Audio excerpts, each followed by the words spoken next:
اعوذ باللہ من الشیطان الرجیم بسم اللہ الرحمن الرحیم اللہم صلی علی محمد وعلی آل محمد بعدد المزمل والخصائص۔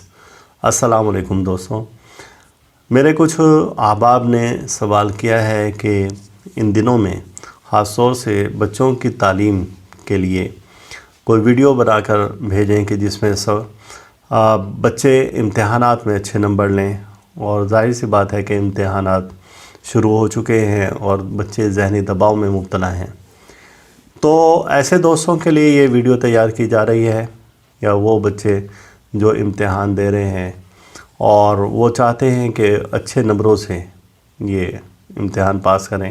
سب سے پہلی تو بات یہ ہے کہ اگر آپ نے محنت کی ہے تو ظاہر سی بات ہے کہ اس کا نتیجہ بھی اچھا ملے گا۔ اگر آپ نے محنت نہیں کی تو آپ اچھے نتائج کی توقع بھی نہ رکھیں۔ لیکن وہ بچے جو کہ محنت بھی کر رہے ہیں اور اب وہ چاہتے ہیں کہ ان کی اچھی پوزیشن آئے، یہ جنہوں نے محنت کی ہے، تو ان کے لیے یہ وظیفہ ہے۔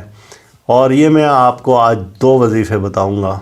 اور پہلا وظیفہ تو یہ ہے کہ سورہ مزمل فجر کے ٹائم میں جس دن پیپر ہو تو اس دن صبح کے ٹائم میں 5 بار پڑھیں، اور 5 بار سورہ قلم 5 بار، سورہ مزمل 5 بار، اول آخر درود مزمل 5 بار پڑھ کر اپنے مقصد کی دعا بھی 5 بار مانگیں۔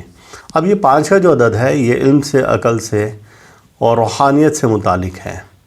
یہ عطارد کا عدد ہے، بدھ کے دن سے اس کا تعلق ہوتا ہے، اور اکثر علماء کہتے ہیں جب بچے کو آپ نے داخلہ کروانا ہو تو بدھ کے روز آپ اس کا ایڈمیشن کروائیں، چاہے مدرسے میں ہو یا اسکول میں۔ تو یہ 5 کا عدد بہت زیادہ اہمیت کا حامل ہے، پنجتن پاک سے منسوب ہے اور علم اور عقل سے متعلق ہے۔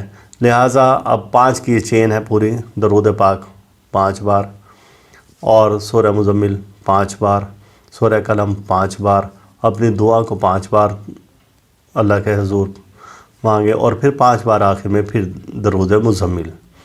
اس وظیفہ کو ہمیشہ جاری رکھیں تو انشاءاللہ تعالی آپ کو کہیں پر ناکامی نہیں ہوگی۔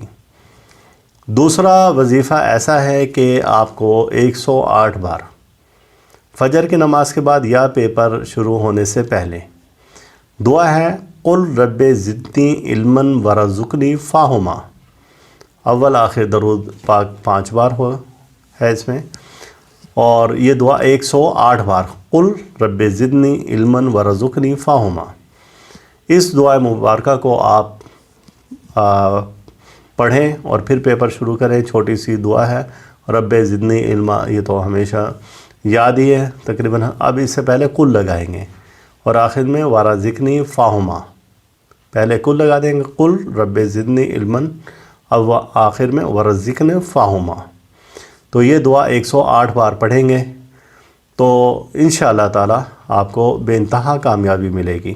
اور دوسری بات یہ ہے کہ اگر کوئی بچے خود یہ نہیں پڑھ سکتے تو ان کے والدین پانی پر پڑھ کر دیں، اور وہ پانی اس بچے کو پلائیں اور اس کے قلم پر پڑھ کر پھونکیں، تو انشاءاللہ تعالی بچہ چاہے پہلی کلاس کا ہو یا کوئی ماسٹر لیول کا ہو یا کوئی دیگر کورس کر رہا ہے تو اسے کامیابی ضرور ملے گی۔ اللہ تعالی ہم سب کا روحانی مزاج برقرار رکھیں، اور ہمارے اس چینل کو سبسکرائب کریں، ویڈیو کو زیادہ سے زیادہ شیئر کریں۔ آپ کے شیئر کرنے سے ہو سکتا ہے کہ اس شخص تک یہ ویڈیو پہنچ جائے کہ جو اس پریشانی میں مبتلا ہے جس کا بھی میں نے ذکر کیا، اور اس کو اس ویڈیو کے ذریعے حل مل جائے۔ وہ تاحیات آپ کو دعائیں دے گا۔ آپ لوگوں کی دعائیں سمیٹیں اور لوگوں سے دعائیں لیں۔ اللہ تعالیٰ آپ پر اپنی رحمت کرے۔ اللہ حافظ۔ أيها المزمل